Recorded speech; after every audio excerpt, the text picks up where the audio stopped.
Alright, what's up, friends? This is Axel coming right at you. So I'm doing a little, kind of a different sort of content with this video. I think I'm going to call this, oh my god, if I call this something differently after this, I'm going to look like such an idiot. But I'm going to call this like the random research video. So basically, I'm in the middle of doing the big project, the big episode series on Bishop Sycamore and IMG Academy. I don't even know if I've announced that, but like 3 people are going to see this, so whatever, I'm announcing it right now. And part of that is I'm researching a bunch into like religious schooling, and in America that dovetails directly with the whole school choice quote unquote debate, right? It's not really a debate. Anyone with any sort of sense understands school choice is stupid. It's a Trojan horse at its worst for just allowing conservatives to slice and dice civil society so that they can just live in their own little pockets of right-wing conservatism, militant right-wing conservatism. And at best, it's a very stupid idea that has not worked anywhere where it's actually been earnestly tried. And so I've been reading a lot about that. And what the purpose of this content is, in between like the large episodes, which all take like a million years because all the research I'm doing, all the editing I'm doing, the script writing I'm doing, I decided to do this type of content, which I'm just picking out one article I'm coming across that I think is super interesting, and I'm just reading it to you and dissecting it. And hopefully that can be entertaining, first of all, but also like educational, second of all. And that way you all can learn with me, how to read certain articles, dissect arguments, go into especially when we're reading like conservative stuff, how to go into certain kinds of articles with a skeptical and argumentative stance, right? Because you don't want to get fooled. You don't want to let your guard down against right-wingers, which, at this point, that's all school choice is about. It's another proxy for for the right and left wing battle happening in the United States, or just like right wing absurdism versus common sense and the desire not to live horrible lives unto death. And so hopefully, like I said, hopefully this is entertaining and educational, and we'll see how long this takes. I really don't want to take too long, but it's a pretty big article and there's a lot to get through.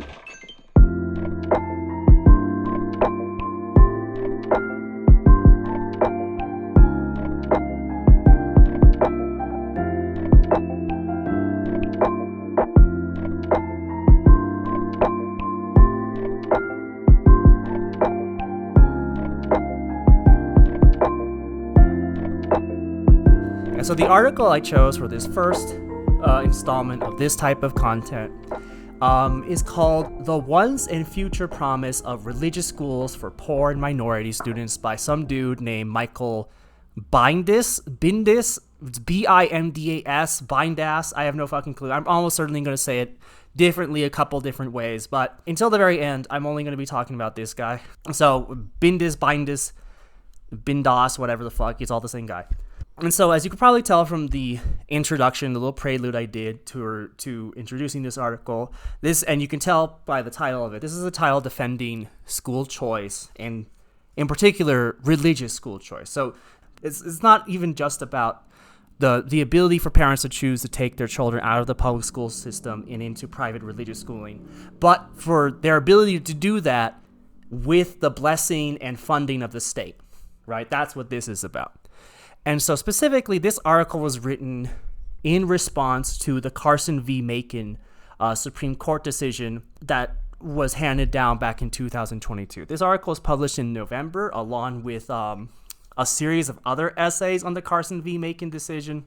And so the essay collection itself is called "Religion and the Public Schools: Reflections on Carson v. Makin," and this was a series of essays published back in November by the Yale Law Journal. So Yale, Ivy League college, an extremely prestigious, I guess, law apparatus, law school attached to it.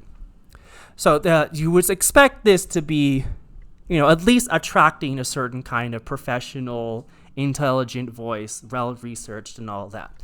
Not to spoil anything for you, but this essay by Michael Bindas is the opposite of professional or well-argued or intelligent, as we'll go in a sec. But this little article, this essay, is coming on the heels of the Carson decision. So what is the Carson decision?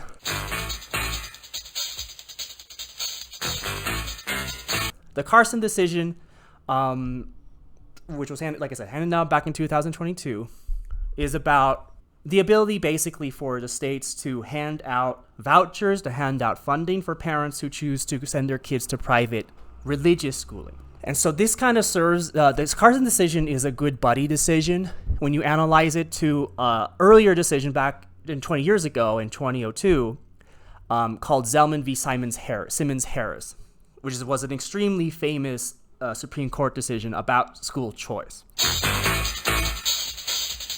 And so the way those two kind of interact, right, they are complementary to each other.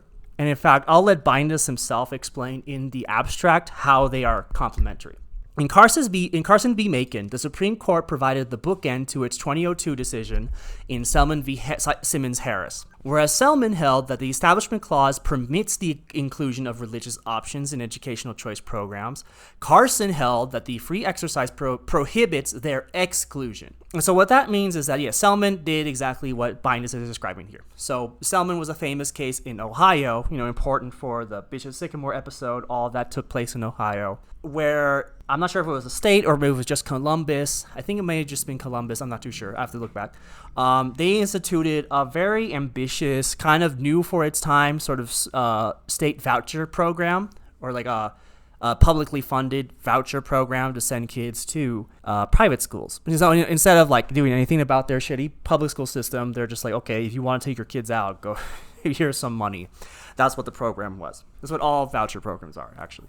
And so what ended up happening was that at the time, the great majority of private schools in Ohio or Columbus were religious, and of those religious schools, they were mostly Catholic. So what ended up happening, obviously, is that a lot of public money ended up getting funneled into religious schools, right? And that obviously is a great challenge to understanding the Establishment Clause of the United States Constitution. And if you don't know, all that means is that the federal government, in fact, the federal government and no state government can make any kind of law or program or any kind of motions towards like saying that, okay, this Christianity is the state religion, or like Catholicism is the state Christian religion, right? They can't do any of that. And so oftentimes in the past, this has always been interpreted to mean that like the state can't really fund or pay for anything that looks like it's saying that this is the one true religion and stuff like that.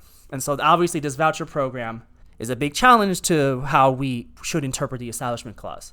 So the Supreme Court decided that this was not a violation of the Establishment Clause, that voucher programs, what Bindas is calling here educational choice programs, euphemistically, can include religious options without it violating the Establishment Clause. So that's what the Supreme Court says. If they're right, if they're wrong, that's up for you to decide. I think that's wrong, but whatever. So Carson, I don't know too much about the Carson case, but basically people were suing the state where Carson had taken place because, or actually, no, I don't want to get this wrong. Should I look this up? I don't know if I feel like it. But yeah, basically Carson, there was another school, somewhere there was another fucking school voucher program. I'm not going to look it up. I'm going to look it up later. There's another fucking school voucher program that did allow for, or actually it might have been the opposite. Fuck, I'm going to cut this shit. I'm actually going to go look. Give me 1 second. Okay. So, and now I actually did my research. So Carson took place in Maine. And so this was not any like recent development. The only recent development that sort of motivated the Carson decision was Trump being president and Betsy DeVos being the Department of Education head. And so Maine, just like a lot of states, had state voucher programs to send kids to certain kinds of schools. The state would pay to send them to school. Maine had for a long time, for several decades, had not allowed these funds to be used to go to religious schools. And so Carson held that that was unconstitutional. That was to not allow these state-funded vouchers to be used for religious schools is in violation of free exercise, right? The ability for people to freely exercise their religion. That is what the Supreme Court said in Carson v. Makin. And so that's how it complements Zelman, right? Zelman says that including religious options for school voucher programs is not establishing a state religion. Carson says that excluding them is a violation of free exercise. All that sounds awful. Sounds like a huge, over the last 20 years, right? This all sounds like a story of the success of the right to forge for themselves the quote-unquote right to, as I said before, slice and dice civil public society so that they can create their own little bubbles of right-wing lunacy and militancy passed through the prism of religious choice and school choice, right? It's all bullshit. But to this guy, Michael Bindas, that's not how it seems like. He's going to present the case that actually this is a great opportunity to spread educational opportunities to, as the title says, poor and minority students, marginalized people, as he will say in different places in the essay. And let me read you the rest of this abstract, or at least parts of it. Immediately, the public school establishment decried the decision as a threat to the public school system, predicting that it would exacerbate inequalities for poor and minority students and even lead to resegregation.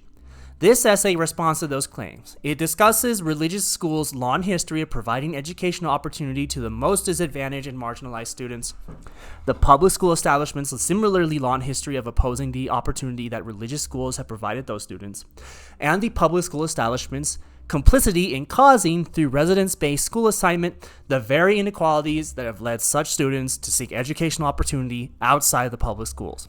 The essay concludes by calling on the establishment to end its hostility to religious schools and abolish its own practice of assigning students to public schools based on residence.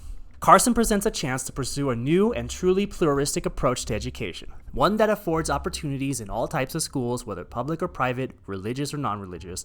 The public school establishment should embrace that possibility if it is truly concerned for the interests of the students it purports to serve. Right, so there you go. There it lays its cards out. By reading that, you basically read the introduction. The introduction doesn't tell you anything the abstract does not tell you here. And that's part of why it's actually very poorly written, because the argument is just so plain, it's just so unimaginative. It has so little meat that you've basically summed it up. Well, he's basically summed it up in his abstract, and the introduction does nothing really to provide any more scaffolding, which makes it kind of pointless its existence kind of pointless. So there you can see he's laid out his argument, right? And in the latter part of the introduction, he lays it out one more time. So what is his argument? Like, what is his game plan, right? So I'll just read the relevant parts at the end of the introduction. So part 1 of this essay, he says, explores the proud history of religious schools in educating poor, minority, and other marginalized students whom public schools were often unwilling or unable to adequately serve. Part 2 then examines the public school establishment's complicity in the educational inequality that these students have long experienced. Specifically, Section 2.A surveys the long-running war that the establishment has waged against religious schools' ability to provide educational opportunity for marginalized students. It also considers how that war has influenced the development of the Supreme Court's education jurisprudence. Section 2B considers how the public school establishment continues to contribute to segregation and inequality along racial, ethnic, and socioeconomic lines, particularly through residence-based school assignment. This essay concludes by calling for the public school establishment to support greater educational opportunity for all children through ending residence-based school assignment in the public school system and embracing private educational choice for students who desire an education outside that system, right? Okay, one thing I will give Bindas, he's a terrible writer. His arguments make zero sense. And the way he incorporates his research is also not very well done. It's not academic, honest. I'll get into that in a second. One thing I will give him is that he is rhetorically very transparent, right? What you'll see a lot of times in conservative articles, right-wing articles of all kinds, is basically a rhetorical dance to not say what they really want to say, right? They dog whistle if they're talking about race, or otherwise they'll hide what their true thesis is behind deflecting the point to talking about their political enemies, calling out hypocrisy when it's not relevant to the conversation. Bindas does not do any of that. He straight up is saying that religious schools have what he says proud history of educating marginalized students, and that as time went on, the public school quote unquote establishment was particularly and inherently anti-religious and sought to destroy these religious opportunities for education for marginalized students. And that this conflict continues into the present day through residence-based school assignments, which reify racism, class division across all parts of American society. Right? So that's his big idea. Religious schools have always been good. The public school establishment has always been unfairly anti-religious. And we can fix that by ending residence-based school assignment. And that's basically his point. His point is that we're going to solve racism in education by basically dissolving the public school system. Because if we end residence-based school assignment and augment private educational quote-unquote choice the way that he wants to, it would basically be the death knell for the public school system in America. And he's not even really saying that, and there he does his rhetorical dance. He's never directly saying that, but he's not saying that that would be bad either.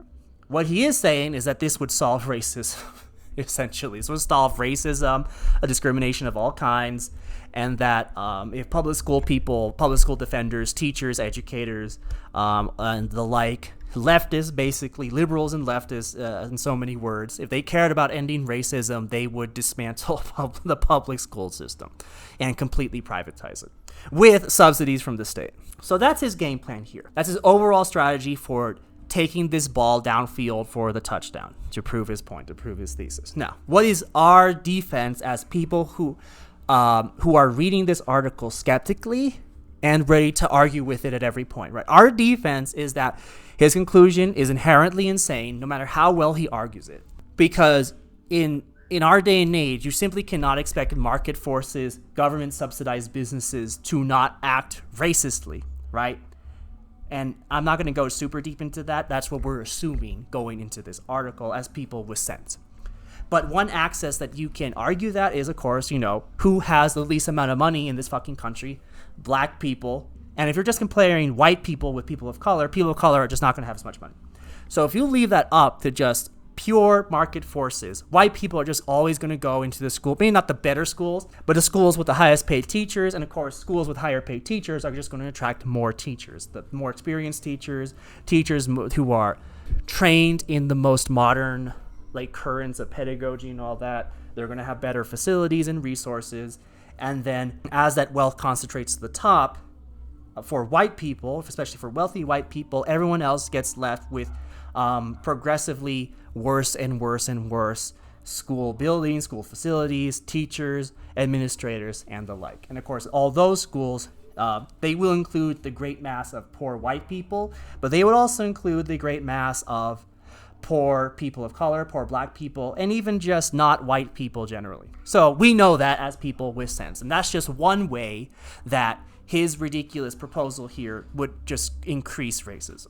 And we'll go into deeper points as we hit his different points in his argument along the essay. But that's our defense against his game plan. So if you frame the reading of this article that way, it seems impossible that he could actually prove this point. And in fact, if he did try to prove his point in any kind of straightforward, logical way, he would immediately lose. He would immediately fail. It would be ridiculous on the face. So instead, he's going to misdirect. He's going to be Kyle Shanahan over here. He's going to do a lot of, hope you're enjoying these NFL references.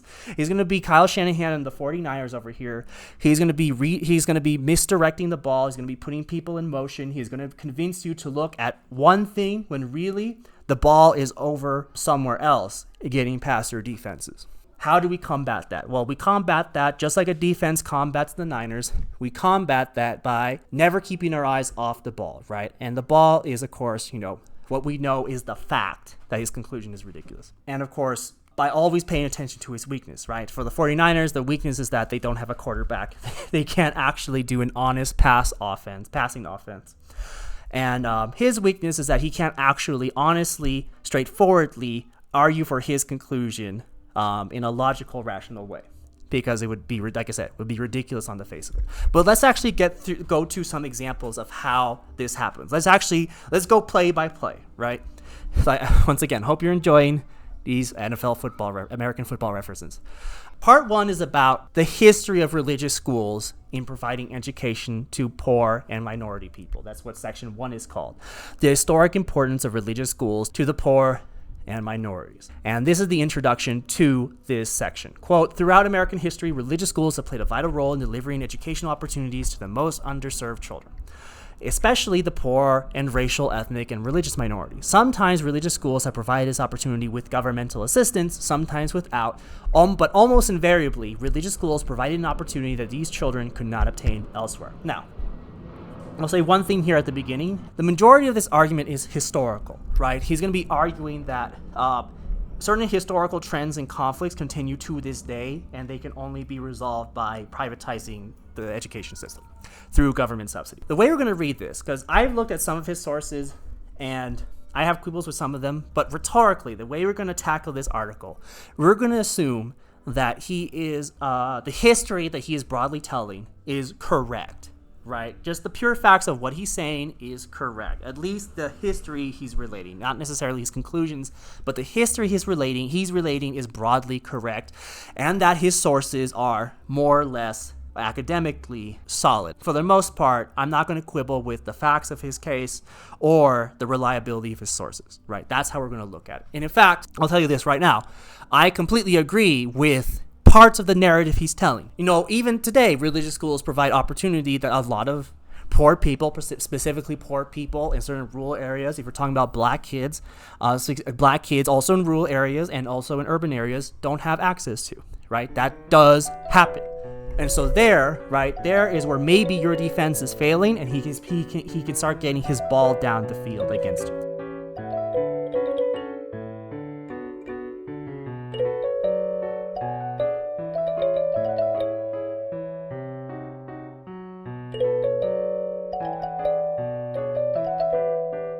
So how do we combat this? Well, I'll tell you. But let's keep going deeper into the article. So part A of section 1 is called Education of the Poor at and around the Founding. So I won't go too deep into this, but here he's talking about like examples, right? He's just talking about examples. So in New York City in 1795, the New York State gave money to support schools, specifically charity schools, and they did that without regards to their race, whether they were white or Native American, indigenous folks, or they were African Americans, they were freedmen. Oftentimes, these charity schools were religious. They were different types of Protestant schools. So remember the fact that they are Protestant. Let's keep that in mind for right now. We'll put a pin in that, and for the most part, he's going to praise a lot of Catholic ventures, a lot of Catholic efforts in Antebellum America to bring schooling to like freedmen and slaves and religious minorities. But notice here that he's also giving a lot of praise to Protestant efforts. Now keep that in mind when we go into the next part of his argument. But for now, here is an example of the state giving money to religious schools that sometimes did education for black people, Native Americans, blah, blah, blah. Then he also gives another example of like Catholic school that got this money, a Jewish school that got this money, and then he ends the section by saying that all over the original 13 colonies, particularly in the Northeast, they all did stuff like this. Pennsylvania did this. There was a relevant system like this in Philadelphia. You know, Philadelphia obviously has its own separate history with religious freedom and all that, right? So again, that's all true, right? There were a lot of Protestant churches, Catholic churches at the nation's founding throughout antebellum America that did this shit. Sometimes they got state money, and nothing there is something to quibble with. We'll quibble with something, but let me go through part B of section 1, education of black children in the antebellum period. So now he's specifically talking about how great religious schools were in bringing education to black people, both freedmen and slaves. Obviously, where there were slaves, it was obviously illegal, but in different parts of the South, how vigilantly the different southern states and white people in those states policed this varied a lot in between them. And so a lot of people who did want to educate slaves could get away with it for a while, and other times they did not. And so here's where you start seeing like the real core of his argument here. Let me just read to you part B of section 1 here. Quote, Baltimore offers an interesting illustration of these efforts, the efforts to provide education to black children in religious schooling. Early in the 19th century, the American Bible Society conducted a school for black children in the city. Then, in 1810, an African-American Methodist minister named Daniel Coker opened his own school for black students. By the 1830s, several other black Methodists and Episcopal ministers had established their own schools. In fact, Frederick Douglass co-taught at a school for Baltimore's black children with a white man in 1833. Catholics likewise established a number of schools for black students in Baltimore during this time. The Oblate Sisters of Providence, an order of black sisters, operated St. Francis Academy for Color Schools with the permission of the Archdiocese of Baltimore. The sisters taught Catholics and non-Catholics alike, as well as the poor, orphans, paying students, and the school continues to operate to this day. The Oblates would go on to establish 5 more schools in Baltimore, as well as schools in Philadelphia, St. Louis, New Orleans, and Washington, D.C. religious educators hardly limited their efforts to northern cities, nor did they strive to assist only free black people. Throughout the South, largely white religious societies educated slaves where it was legal, and some continued to do it at great peril even after many southern states criminalized the practice. Okay, so what is he doing there? Can you see what his argument is here? We've gone through 2 big parts of the essay already. What is his fucking rhetorical device? What is his rhetorical technique here? Basically, what he's giving is a bunch of examples, right? Anecdotes. The American Bible Society did this. The Oblate Sisters of Providence did this. There was some synagogue that did this way back at the end of the 18th century. They got money from New York. Some similar thing happened in Pennsylvania. A bunch of different schools did a bunch of different things. So again, all that is true. But the question you have to ask here, right, is how does that prove anything? All that shit is anecdotal stuff. He is just saying, like, look at all these examples of religious schools educating poor minority people, like marginalized people. And like, okay, that's great. That's awesome. But how does that prove an important part of his thesis, right? Which is implicitly that religious schools are uniquely and inherently facilitatory to providing education to this population. How does that prove that? It doesn't. It really does. Just saying that they did doesn't prove that, like, the concept of private religious schooling, like, is inherently and uniquely positioned to provide good education to marginalized communities, right? That's not an argument at all. Implicit in giving these examples is that a public school system could not have also done this stuff.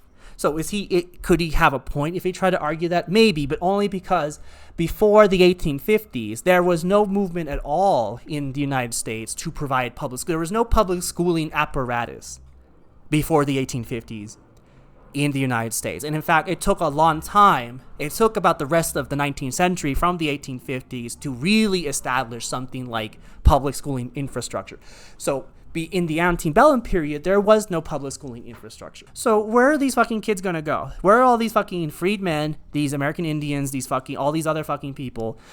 Where else would they get an education, right? This is an extremely religious place, particularly in the South, right? But of course, there's a lot of different zealous Protestant types all over the North as well. And so the idea that there would be this abundance of opportunities outside of religious schooling that was, like, again, his implicit, by telling all these anecdotes, he's implicitly saying that outside of these religious schools, there was a bunch of white supremacy and racism in these non-religious schools that, helped oppress the slaves, that helped keep up this system of discrimination and oppression and violence against primarily black people, both freedmen and slaves, but also against, obviously, the American indigenous person, obviously against, for example, women. He doesn't go into that too much, but he mentions it in passing, but it's not a focal point of his argument. To religious minorities, right? People who weren't, like, Protestants, so Catholics and the like, right? But if there is, like, he doesn't provide any evidence that is happening. He merely takes it as a given that outside of these anecdotes he's telling, America's a horribly racist, white supremacist place, and that's obviously true. But he has not proven that other religious schools were not also holding up white supremacy, were not also acting with violence and oppression towards black people, were not also doing their part in keeping up this American system of slavery, of black brutality, of the genocide against the Native American, of patriarchy, right? And again, if you know anything about fucking America, then you would know, like, of course there were. Of course a lot of other religious schools were doing the exact opposite of what Bindas is saying here. Michael Bindas is saying here. And so that's where you need to look at. He's trying to just tell you this beautiful fairy tale of how all these religious schools bucked the dominant trend in America, the white supremacist genocidal trend in America, and they taught black kids, they taught slaves, they taught indigenous folk, and all of that. I mean, he doesn't want you to look at the other large history of religious schools doing the exact opposite. And of course, if you were to actually compare numbers, the number of religious schools offering real opportunity to marginalized people in the United States at this time versus the number of religious schools that were actively doing their part to oppress marginalized people during this time, then there's no contest, right? They're just, if you know anything about America, there's no contest. Many, many more religious schools, again, just using our reason, our deduction, what we know of history, we can say that many, many more religious schools were actively oppressing black people, the Native American women, than were religious schools that were actually trying to help them. Way, way more. And he doesn't want you to look at that. He just wants you to look at these pretty anecdotes, these fairy tales of religious schools that did help these marginalized people. Because again, what is his point? His point is to prove implicitly that religious schools, like I said before, are uniquely positioned to help marginalized people. And they're not. They are at least equally as positioned to hurt them. And of course, I think we would all say, they are much more positioned to hurt them than they are to actually help them in broad strokes. In certain places, maybe not, but in broad strokes in America, religious schooling, especially nowadays, is positioned much more readily to hurt marginalized people than to actually help them out. And so here we've caught him in his first sneaky little fucking rhetorical trick. He's telling of these pretty anecdotes to try and get you to focus just on what he wants you to focus on. All the good religious schools did, and none of the bad things that any of them did. Which, of course, wouldn't be hard to find at all. And so I think that we won't focus too much on this last part, part C, education of the freedmen. It goes over the exact same thing. Here he talks about the Freedmen's Bureau. Like, a part of them also was providing schooling after the Civil War and Reconstruction. I mean, that's a whole nother fucking can of worms, right? The failure of Reconstruction. He's saying, they opened up all these colleges. Of course, he talks about the historically black colleges, right? He talks about the African Methodist Episcopal Church. He talks about a bunch of other shit. All these black people, once they were free, they made all these religious schooling, and it's just like, okay. And then what happened? Reconstruction failed. This project of like black solidarity, black Reconstruction, that failed. Why? Because the fucking white Southerners who were not like deservedly and completely marginalized in society after they lost the Civil War, they came back and destroyed it all. Were all these fucking white supremacist Southerners, the Ku Klux Klan, were these fucking atheists? No. They were just as religious as these black people. Because it's not about religion, right? It's not about religion. To the extent that it is about religion, it's about religion through the prism of white supremacy and racism. It's not really about religion itself. This is about destroying black people. And he doesn't ever want you to actually look at any instance where white supremacist white people organizing together with the state crushed black institutions, black projects of solidarity. He only wants you to look at that when he can tell his narrative of the religious schooling versus the public school establishment. But he doesn't ever want to actually investigate sort of the religion of all these white supremacist folks destroying these black people. Because that would destroy his entire point. I think there's two more things I want to look over here in part one. So the first thing is that he's bringing up a bunch of fucking historically black colleges. He brings up Morehouse, Clark Atlanta University, Fisk, Shaw, Benedict College, Talladega College, Rust College, Morgan State University, Tougaloo College, right? So he's saying, these are great examples of institutions of higher learning that were religiously based at their founding. So he doesn't actually say that, right? He says that these are great religious schooling. That's basically his point here. I'll even quote it for you. Quote the relevant part here. Undeterred, Northern missionaries persisted in their efforts to provide schooling to black people, newly freed black people in the South. From 1865 to 1890, churches, missionary groups, and the Freedmen's Bureau established hundreds of private black institutions, largely elementary and secondary schools, but also institutions of higher education. Many of these institutions were established by black people themselves with funding from the Disciples of Christ, the African Methodist Episcopal Church, among other congregations. Others were funded by largely white Christian missionary organizations such as the American Missionary Association, the Freedmen's Aid Society, the Presbyterian Board of Missions for Freedmen, and American Baptist Home Mission Society. These organizations founded more than 30 black colleges, including some of the historically black colleges and universities that still operate to this day, and then he lists the historically black university and colleges that I just read out. So there you can see his implicit argument here is that these organizations would not have been created if not for their religious foundation. And who knows, maybe he was correct and maybe he's not. I don't know. It's kind of like a non-point, right? Because there's no public schooling apparatus or infrastructure So who would have the infrastructure, who would have the readily available infrastructure to actually provide it? It would be these types of religious organizations.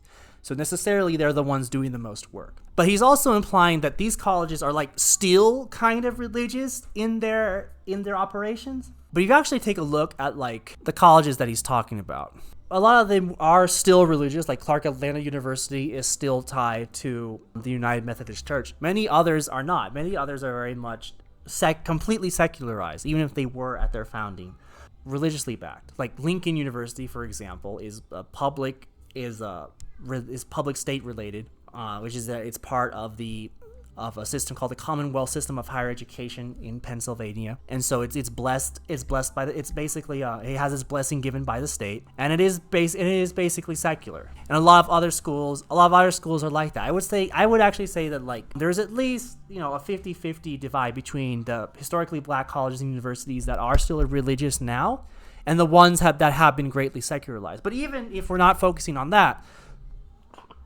a lot of these colleges, even like the religiously oriented ones, are still basically secularized. The religious foundation is not a part of how they operate as much nowadays. So that is important history and developments that he is completely ignoring here, in order to give off this impression that like these incredibly important and cornerstone historically black colleges and universities, we are glad to have them. They're so important. They would not have happened without their religious backing. And they continue to be at least like significantly religious in their teaching and in their current operations to this day.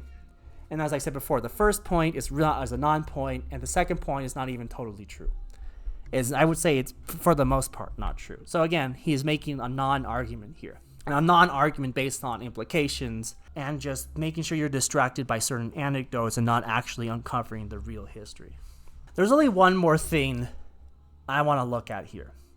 He is giving off this fairy tale of like, oh, well, like I said before, all these religious schools, these independently run religious schools all over the South that taught black people, slaves, especially in places where they were in great peril, where it might have been illegal for them to do so. And that is the great story of religious schooling in America. This is what the public school establishment is trying to destroy. This goes without saying, but the actual history here is way more complicated than he is giving off. And I didn't even do my own independent research on this.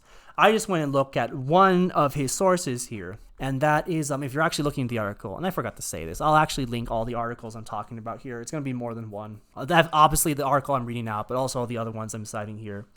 I went down and on his 22nd citation, inline citation, he cites two works here. One of them is an article called African American Schooling in the South Prior to 1861 by a man called David Freeman. This was published in 1999, and this is an inline citation after the first sentence in section B, which goes, quote, religious schools also played an instrumental role specifically in educating black children in the antebellum years. So there he's saying that this article supports this point, that religious schools played an instrumental role, like they were unique in the role that they played in educating black children.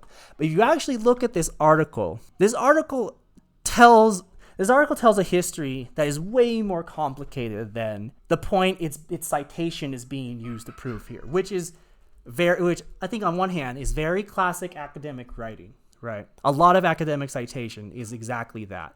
It is the watering down and reducing of extremely complex works to support very trite points. So on one hand, it is very academic. On the other hand, it is such flagrantly unprofessional writing. It's almost kind of dishonest. So just parts from this article where I can show you how complicated the history that it's telling is. Again, this is African American Schooling in the South Prior to 1861 by David Freeman. It's on JSTOR, so if you're part of a university, you probably have access to it. I'll link to it in the description on SoundCloud and YouTube. This is page 6 of the article on JSTOR. Friedman's article on JSTOR. So, quote, the interaction of free and enslaved African Americans was at time extraordinarily strained. The treaty which transferred Louisiana to the United States control had promised free African Americans the rights and advantages of citizenships, and they planned to exercise those rights. Whites ambivalently called upon free African Americans to help militarily defend the colony from slave insurrections and Native Americans. And in an attempt to protect their higher status in relation to the enslaved, many free African Americans did consider it in their interest to fight with whites to put down these insurrections. Within these distinctions of interest existed differences in color, language, and status, all of which had serious impacts on schooling. Alice Dunbar Nelson, writing in 1960, said that until 1865, there could be no single conception of African American in Louisiana because of the differences in color. She goes on to say that a rigid color-based caste system was maintained in African American communities. Mixed-colored African Americans considered themselves and were treated by the law as a caste above darker complexioned African Americans. Language differences arose not only out of the importation of Africans directly into Louisiana, but also from the shifting colonial control and immigration from the Caribbean. The earliest schools in Louisiana were taught in French, although many people spoke English and or Spanish. Status and access to these resources were greatly influenced by when and how African Americans entered Louisiana. By 1803, Louisiana was home for a small but propertied and wealthy group of free African Americans, as well as poor and enslaved African Americans. Along with color, access to resources was a very important factor in attaining status. All of this had a significant impact on schooling. So even like the whole concept of blackness and being an African American is way more complicated than what Michael Bindas is giving credit to. The idea that schooling just was like religious schools in his little fairy tale, oh, they work so hard to give education to black people. Well, it's not really, right? Not really. They were not, black people were not, back then as in now, they're not a monolith that uniformly have access to all the same things or have all the same experiences. To say that religious schooling back then provided African Americans, enslaved and freedmen, all types of black people with the same opportunities that larger white society state, that the larger white state did not, is an extreme reduction, is an extreme watering down of history. Let me go through some more in this article to prove this point. So in different part of the article, it gives some examples of certain religious schooling, which is what Bindas is using this article to prove, that religious schooling provided African Americans, quote unquote African Americans, education opportunities when the larger white supremacist state did not. Friedman then goes on to say this: not all schools in Louisiana followed a similar strategy or had a clear religious charity component to them. In an interview, Sylvester Suston Wycliffe talked about his uncle Romain Vidrine, who was a wealthy free African-American in Louisiana. Vidrine was a mixed-color slaveholder and kept a private school for free-born African-Americans. The older students were taught in French, the younger ones in both French and English, but Wycliffe indicates that only free African-Americans were allowed to be taught, even though a fair number of enslaved African-Americans, about 38, lived on Vidrine's plantation. Wycliffe reports that Vidrine maintained a clear distinction between freed and enslaved, never allowing the enslaved to become familiar with him, although he was good to them. Schooling did not at any time cross the boundary of free and slave. Mr. Ludger Bougiel, who is listed in the 1816 census as a free Creole of color teacher, on the other hand, initially made an effort in New Orleans to allow the enslaved boy to attend the school he taught. On one occasion, long before the war, he was the recipient of a bright-looking boy, whose master and father solicited the favor of his attending school. Mr. B made no objections, as the respectability and standing of the father was sufficient guarantee that no legal proceedings would result from the act. But after a few days, he found that every one of his pupils had decided to leave him. They had found out the slave was being taught in the same room with themselves, and their parents would not allow such an indignity to be perpetrated upon them. Ludger Bougiel dismissed the student from his class and gave him private lessons in his master's house. The other students returned to his school. Even though it appeared at first that Bougiel's school would teach both free and enslaved without being stopped by whites, at least some of the free African-American parents considered their status to be challenged by the admission of an enslaved student. So you see there, right, there are tensions even within just black people themselves, and certainly black people in larger white society, in schooling in general, that Bindas is not appreciating. Again, he is watering down all this extremely complicated interaction in the history of the interaction between black people of all kinds with white people and schooling in order to make an extremely naive, ignorant take, basically. He lacks knowledge to make the take that he's making requires a distinct lack of knowledge. So I just want to go over one more point from the Friedman article before we move on here. Continuing to discredit Michael Bindas. Okay, so from page 11 of the Friedman article. In 1818, Julien Frumontaine, who was a colored Frenchman born in Santo Domingo, moved from Charleston, South Carolina to Savannah and opened a school. Between 1818 and 1829, Frumontaine taught openly. In December 1829, Georgia passed harsher literacy restrictions, and Frumontaine continued to teach enslaved African Americans, but the school was clandestinely operated until about 1844. There is some indication that an undetermined number of his students taught in Georgia at later times. It is unclear if Frumontaine taught previously in Charleston or if he was schooled in Santo Domingo, but upon his arrival in Savannah, he began teaching. Frumontaine certainly taught free African Americans in Savannah, but it is less clear if he also taught enslaved pupils. Before the passage of the more restrictive literacy laws, Frumontaine taught only free students, but after the school became clandestine, the benefits of only instructing free students would have been gone, and it is unclear if Frumontaine opened his school to anyone who could attend.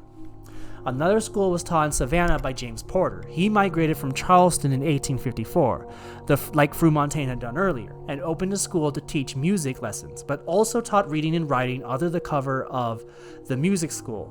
Porter was both a tailor and a music teacher.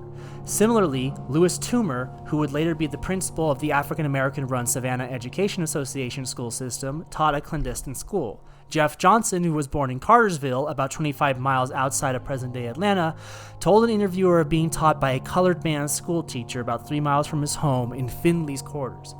In much the same spirit, a woman named DeVoe taught a clandestine school in Savannah between about 1835 and 1865. DeVoe was still teaching in the same room in 1865 when she was interviewed by a visitor. DeVoe is supposed to have said that after the war, she was teaching children of a better class of African Americans. Teaching for 30 years in the same room is a remarkable achievement, and certainly an unusual accomplishment for a teacher of a clandestine school. So the point of those selections is, here we have stories of schools that were not explicitly religious, offering certain kinds of black people education, both openly and clandestine. And it's not, and in his own citation, the article he's citing to prove his point makes it both implicit and explicit that for a lot of these ventures, the religious nature of the school or the teachers was not a massive factor in how they provided education to black people. One more quote here to prove a different point. This is on page 13. Probably the earliest school taught by African Americans had a somewhat strange beginning. The Society for the Propagation of the Gospel in Foreign Parts, the SPG, an English missionary organization, decided to purchase 2 enslaved African Americans. So here you have a religious organization, a missionary organization, purchasing slaves. They purchased 2 enslaved African Americans, trained them to teach, and open a school. At a cost of about £380, the SPG built a schoolhouse in Charleston, and the school opened with Harry and Andrew teaching in 1744. While the SPG funded the school, Harry and Andrew taught about 60 students the first year. It is likely that only free African Americans attended this school, since in 1740, South Carolina had passed a law prohibiting the teaching of enslaved students, and this school was run openly. But it remains unclear if Harry and Andrew were manumitted or if the SPG kept them enslaved. Harry, at least, was apparently paid only with some clothing provided by the vestry. Harry and Andrew taught a day school for the youth and a night school for adults who worked during the day. Harry and Andrew taught at this school for 20 years until it closed for reasons that are unclear in 1764. So there you have a religious organization that did provide education to freedmen, freed black people, by enslaving 2 other black people and forcing them to teach, right? Like, that's what. There's your great religiously provided education, right? Religious education based in slavery. That is what Michael Bindas here is including as part of his legacious fairy tale narrating of the history of religious schools in the United States. Inside Washington's Museum of the Bible, a single volume that is like no other.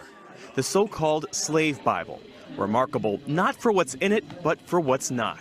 So about 90% of the Old Testament's been removed and about 50% of the New Testament's been removed. To put it another way, a normal King James Version has 1,189 chapters in it. The Slave Bible has only 232. Missing are chapters and verses that might have encouraged uprisings. Book of Exodus, redacted. No story of Moses demanding Pharaoh, "Let my people go."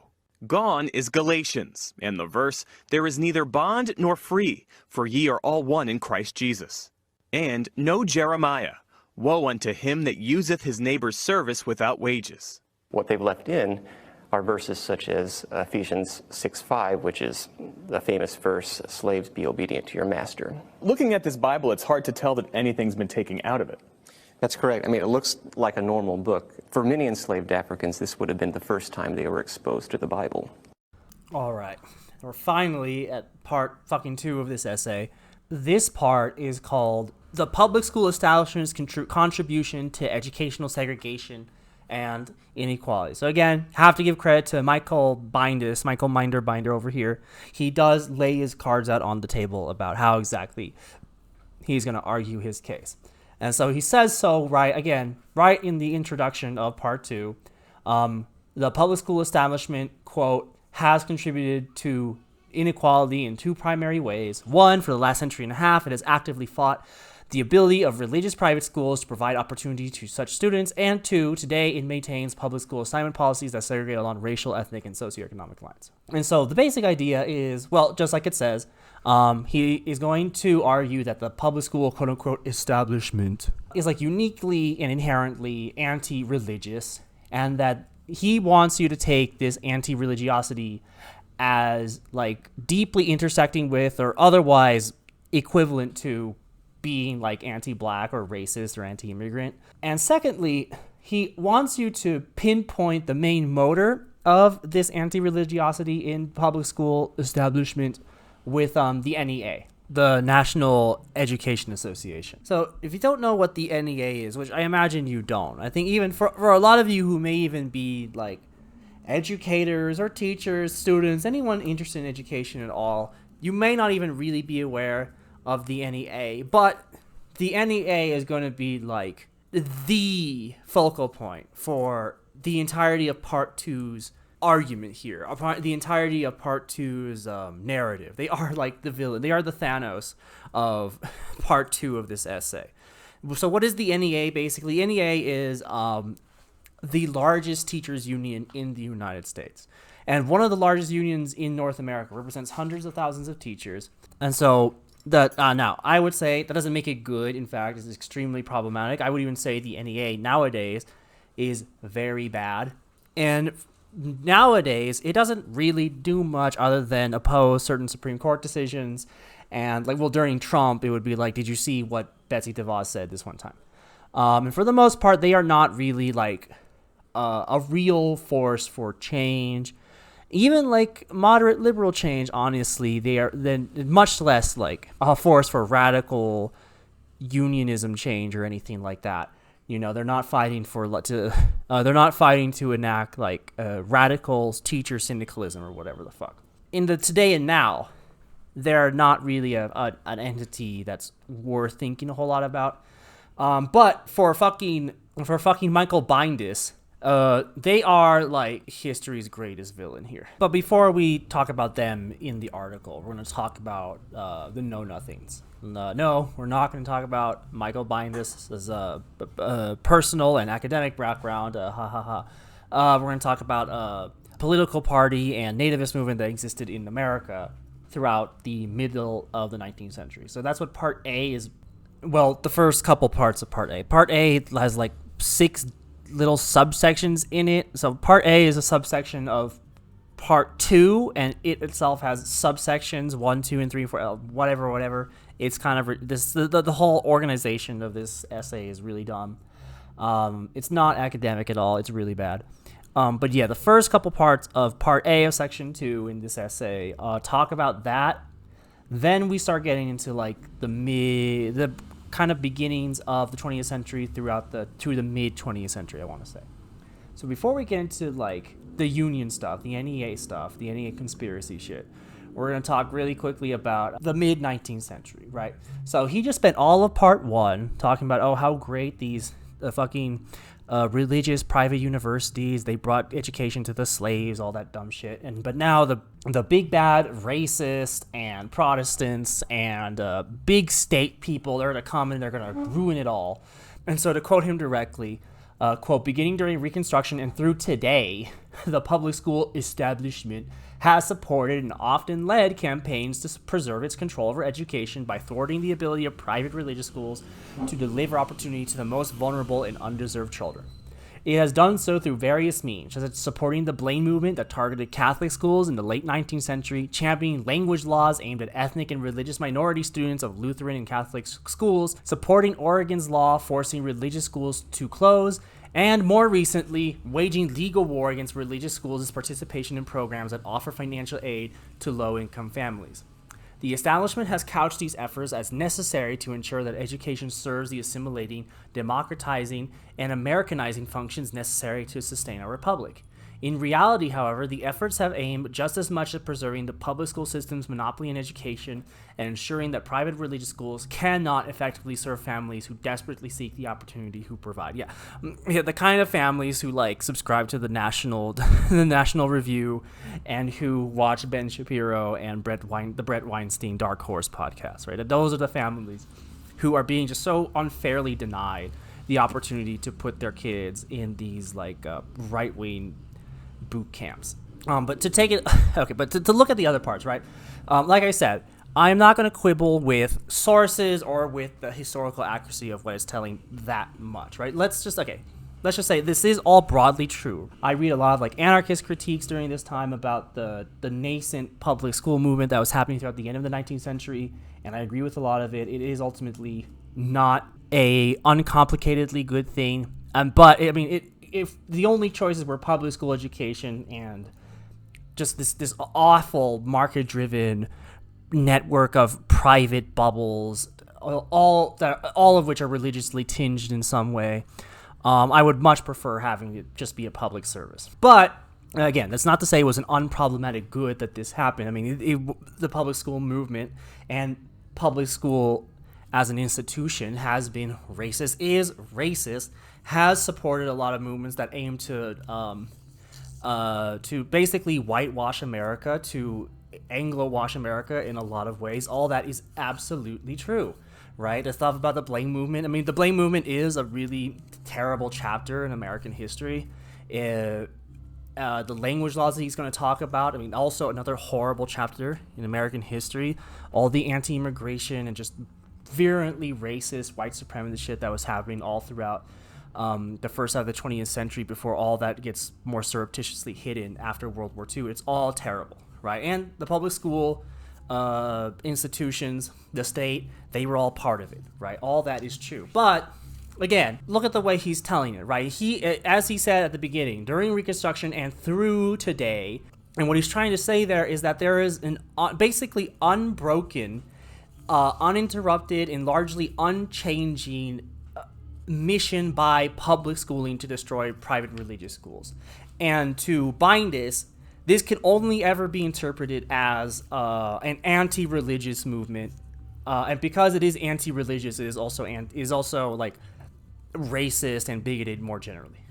All this retelling, as you'll see, has the same problems as the retelling of antebellum history in the first part of this essay, which is just that he assumes that only private religious schools could ever really like not be racist or like non-bigoted, when of course they obviously were. Probably there were, like I said, probably way more bigoted racist religious schools than there were non-bigoted, non-racist religious schools. Now, that doesn't mean public schooling is great, that it's the solution to everything. And in fact, he said here that education does serve an assimilating, quote-unquote, democratizing and Americanizing function, and that is bad. Within the context of America, a white supremacist, colonial, hyper-capitalist state, all that is bad. But like, would Bindas then suggest that, like, I don't know, the Zapatista movement of the 90s going up until now, the way that they structure education, their relationship to the state, is that a good thing? Would he say the same thing about like all the other sort of Anglo and European anarchist movements that set up their own sort of bubbles of non-state education, and they teach stuff like, socialist political theory and all that kind of things? Would he say that that was like a good thing? No, of course not, because he doesn't want to actually give people opportunities. He just wants the market to monopolize all educational opportunities, right? And as opposed to the state and public schooling. We'll go deeper into like what that implies, but for now, that's his argument. We'll be happy with this argument. And now we're going to get into the specifics, starting with part 1 of section A of part 2 of the essay, Anti-Catholicism and the Public School Movement. And so you can see the brazenness of his claims here with the first sentence of this section. The very origins of public or quote-unquote common school movement are enmeshed with hostility towards private religious education for minorities. So again, enmeshed, so is it a part of it or is it not? So is he saying that there are like racists that were a part of the common school movement? No, he's actually conflating being anti-religious with being like anti-minority, with being bigoted, as if like being anti-Catholic is going to perfectly track with like being anti-black or anti-immigrant, which is maybe back then you could have said that. Right now, you absolutely cannot say that. And in fact, like throughout the rest of the 19th century, going up into, I think, like the first part of the 20th century, I think that stopped becoming like something. The anti-Catholicism and anti-non-white people generally don't really map too well after the turn of the century, after World War I don't think. So that is his rhetorical stance here. Again, that anti-Catholicism, anti-religiosity maps perfectly with bigotry and anti-non-white people, and that's not true. He never provides a real evidence for this. But a bit more interestingly, let me read you the next parts of this introduction here, and I'll talk about what I find is kind of interesting about this.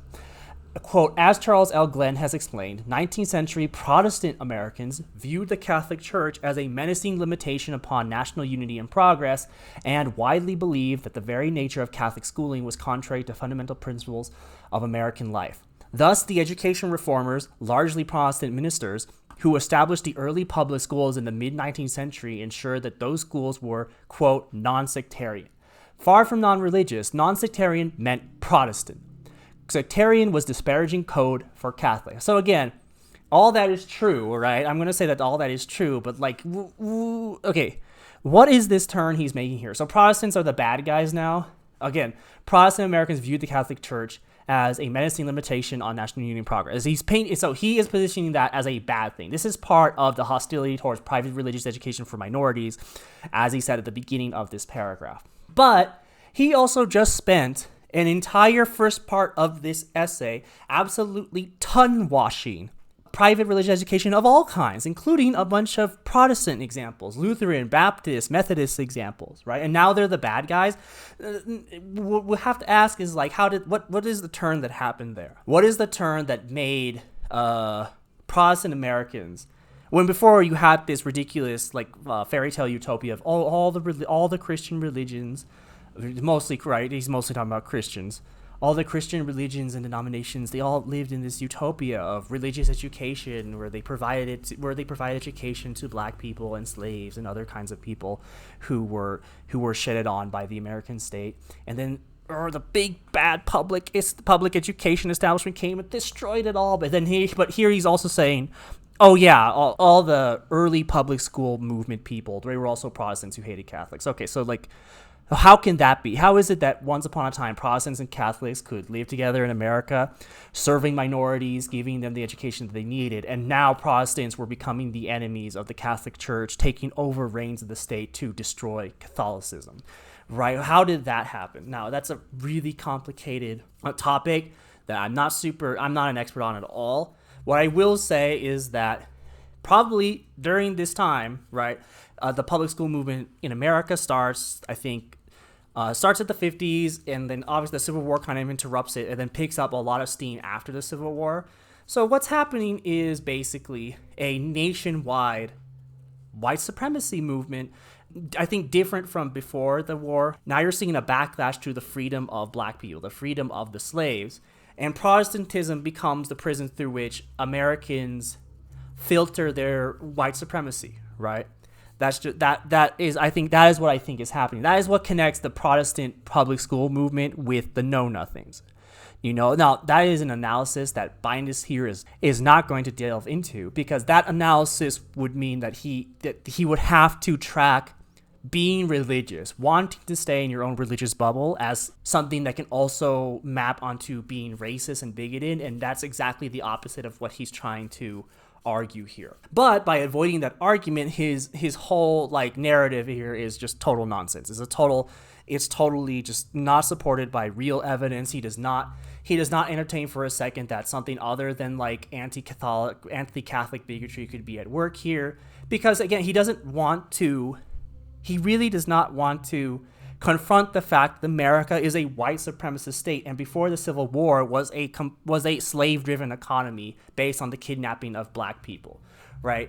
If he were to actually accept that as like the basis of America, his whole argument for just unleashing the American free market on education, he would have to acknowledge that would be problematic at a number of different racial and class ways, and that would destroy his entire argument. But let's keep going, right? Again, his history here is largely, I think, true. So when he talks about like Catholic immigration in the 19th century, the Protestantism becoming sort of the main prism through which the public school movement became sort of fervored, and it became increasingly fervored by anti-Catholicism, and that also kind of was starting to track a little bit with anti-immigrant backlash. That led to the Know Nothing Party of the 1850s, all that kind of stuff, and all that is largely true. I'm not going to take problem with like whether that's true or not. But now that isn't really the main point of this part of the article. Now we're going into his big bugaboo, his big villain, the body of people he's going to wage an infinity war against, and that's the NEA, the National Education Association. So here is how he starts section 2 of part A of part 2 of the fucking essay. It's a terrible organization of this article. This part is titled "The NEA's Role in the Nativist Blame Movement." And the first paragraph goes, quote, "Although the fires, like the Know-Nothings, subsided during the Civil War, they were stoked again after the war. This time, the National Teachers Association, then the name of the NEA, was responsible for the stoking." So here, again, totally unacademically, right? The way that he is sort of juxtaposing, positioning together in the NEA with the Know-Nothings in this sentence like this. Again, it's completely, if he wants to say, again, if you're trying to be a good academic and you just want to say the National Education Association is a direct outgrowth of the fucking Know-Nothings, just fucking say it. Don't do this coy fucking rhetorical device of just putting them together in the same paragraph, the same lead paragraph, the same leading 2-sentence paragraph, so that the reader can infer it. Just fucking say it. But that is what he's saying by doing this, by putting these 2 sentences together like this as the lead paragraph. He is saying that the National Educators Association is a direct consequence of the Know-Nothings, which is fucking stupid. Again, as opposed to what is the more solid analysis, that both are a natural extension of the fundamental white supremacy that is a part of the nation, a part of the American nation, right? Again, which he does not want to ever address or analyze, because that would ruin his entire point. But again, this is a completely unacademic and ridiculous rhetorical framing here, but we'll continue with it. Now, again, let me say, if we are accepting that the public school movement was coursing throughout the veins of the public school movement was like racism, anti-immigrant feelings, anti-Catholicism, any religion that isn't Protestantism more generally, right? Evangelicalism really starts taking root. Evangelicalism, as we know it, starts really taking root through at this time, which again he's never going to try and analyze, because the people that Bindas is trying to play to here are those radical conservative, racist, bigoted, right-wing evangelicals. But that is a part of the fabric at this time. They are also a part of the public school movement. Okay, the NEA is an outshoot of that. Like, all that is true, right? All that is true. And we're not going to go through his entire point here, because I'm just accepting that this shit is true, right? that, for example, when he says here in the second paragraph, quote, the organization viewed the public school as the great melting pot of American society. Into it would go people of every foreign nationality, creed, and loyalty. Out of it would engage Americans.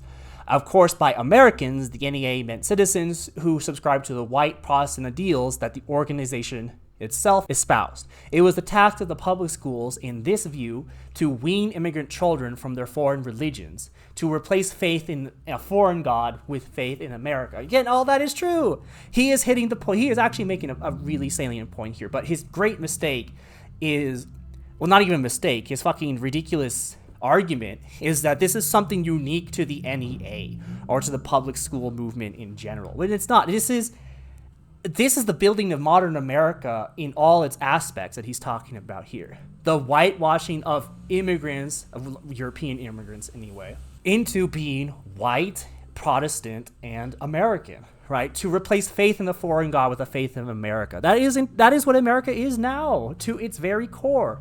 And that is just a part of the character of America. It is not the fault of the fucking public school movement. And again, I think if you knew any history at all, just the total simplicity of his argument here would be so obvious, right? To ascribe all of those developments to the NEA, to the public school, to the educational establishment, is really is child shit. It's fucking 5th grade learning about this shit for the first time type of writing.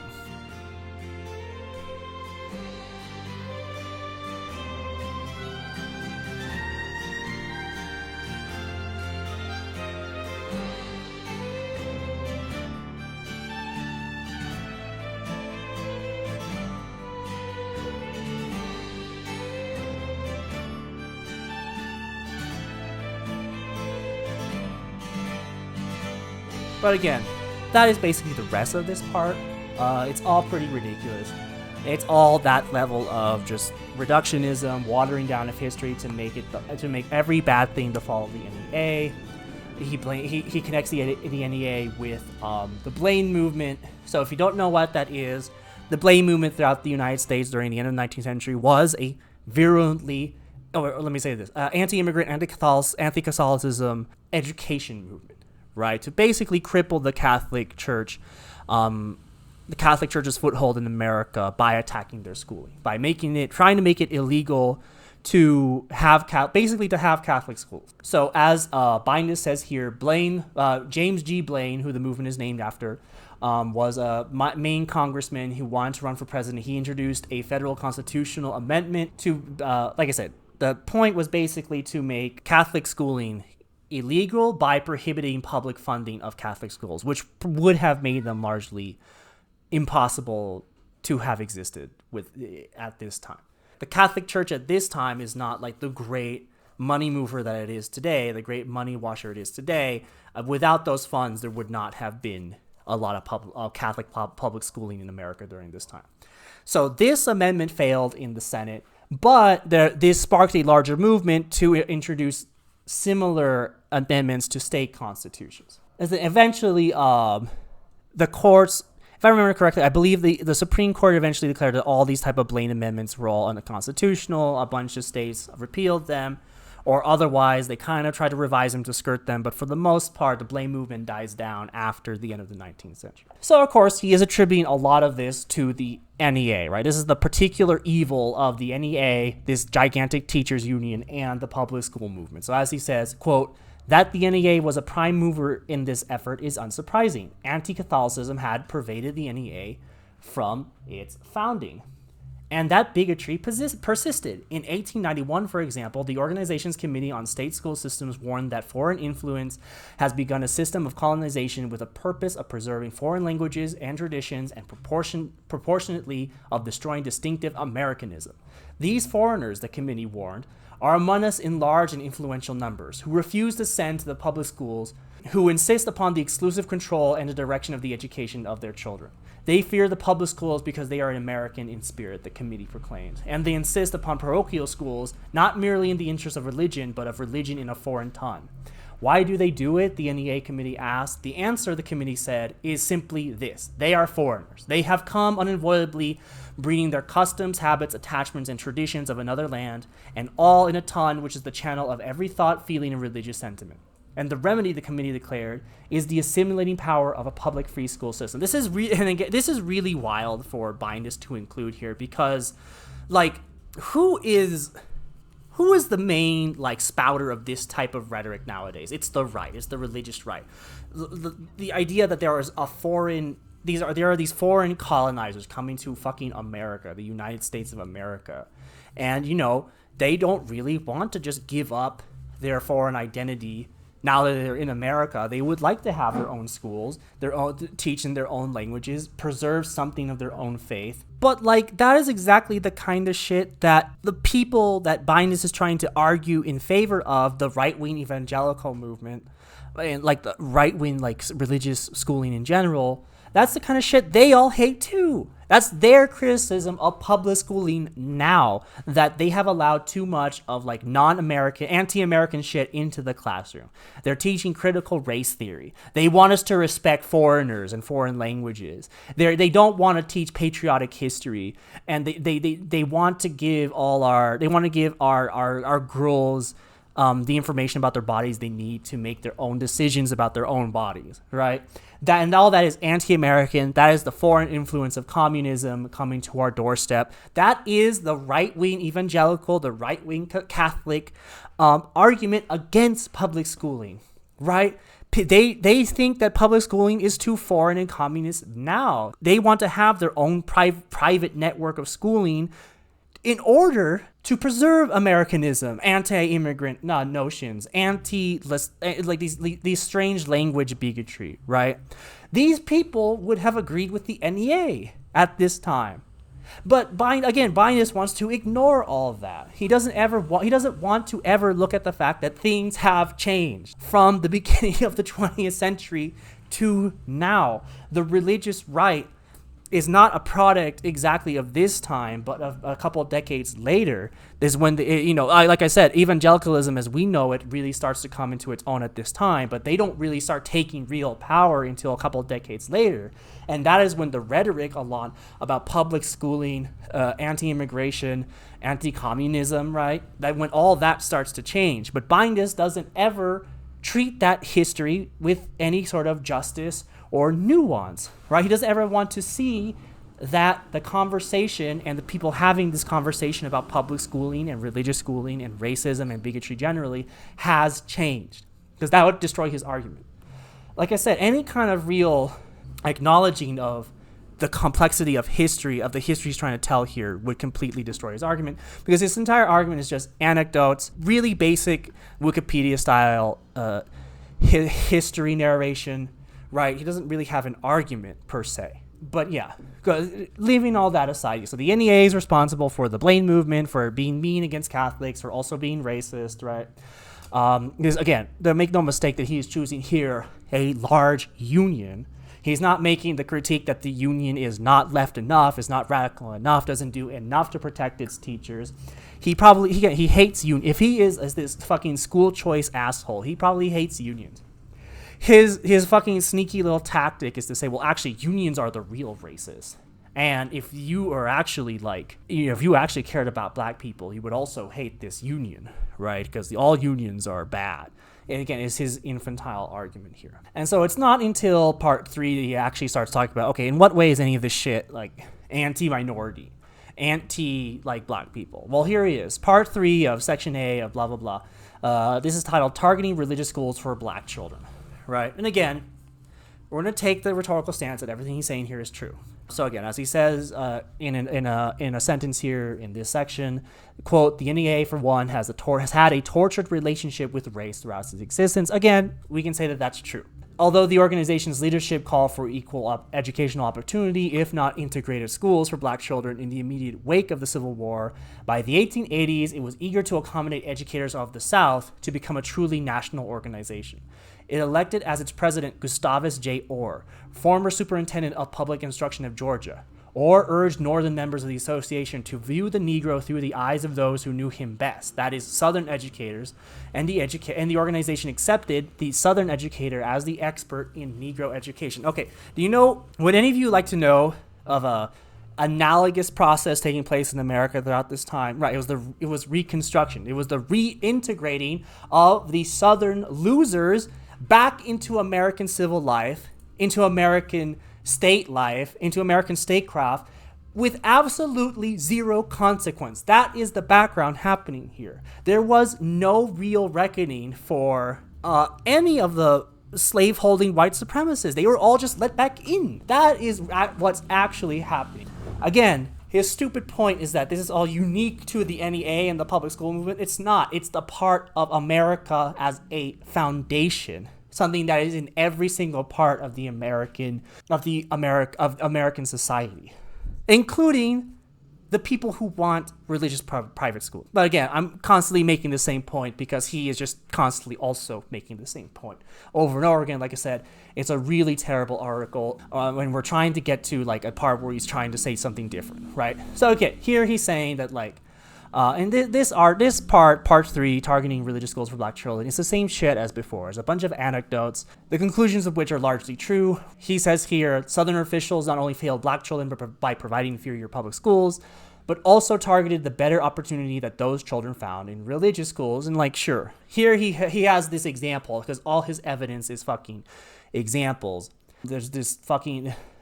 these 3 Catholic nuns were teaching black children St. Augustine, and then Florida made it illegal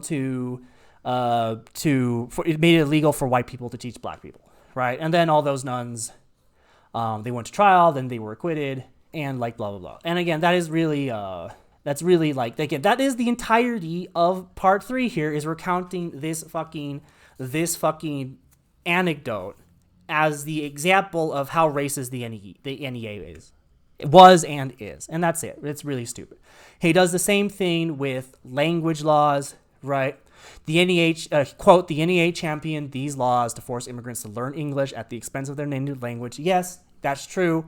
Public school movement was insanely white supremacist. It wanted to assimilate the vast mass of foreign people coming in because it saw them as inherently inferior, and if they were made into Americans, they would be brought up to their level, right? But again, that is not unique to the NEA or the public school movement. That is America.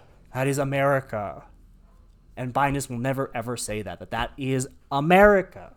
For him, true America, were all those fucking people, made up people, not made up, but like largely this extremely cherry-picked examples from part 1 of all these people. They were all Christians, they were and they just wanted to give education to minorities. To him, that's real America, and everything else is an aberration of that, including the vast majority of all social developments happening during and after the time, which is, again, very typical right-wing retellings of American history, that there once was, the real America was established at such and such point.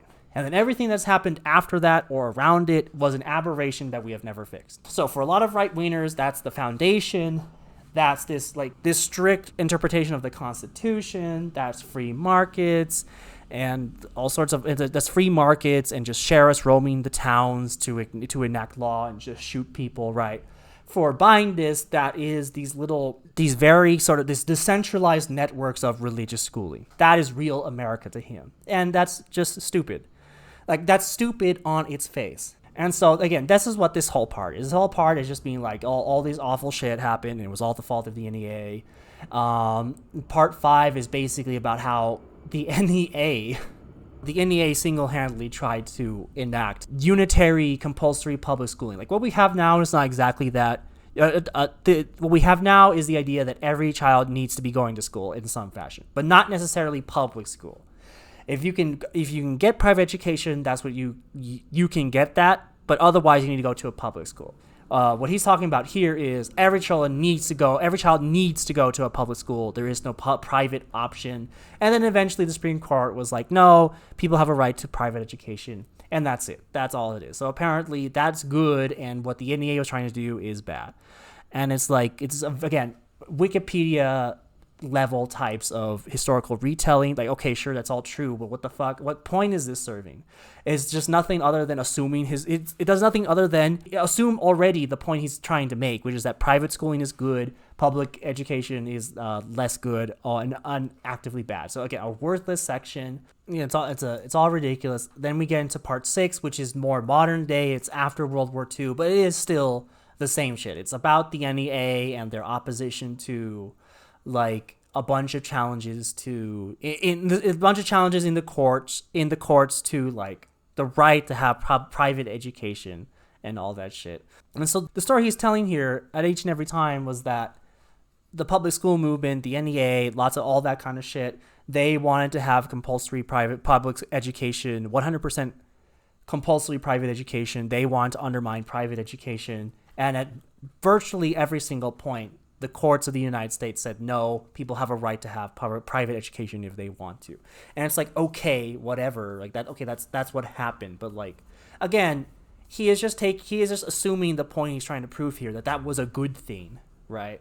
And of course, the reason he's giving that this is why that was a good thing was because these private schools, again, the fairy tale is trying to tell here is that these private schools were teaching a body of poor and minority students, black students, immigrant students. They were providing them an education when the racist public school establishment was not. And it's like, okay, if like the public school movement, and by this time public school institution as a state institution, if all of them are racist, like why is like private education not racist? Again, if you understand real history, right? If you have a real analysis of America, you understand that racism is sort of white supremacy as a bedrock on which everything else in American society is built upon, right? It influences everything we see in America. So it obviously that influences public schooling, but that also influences how private schooling is offered.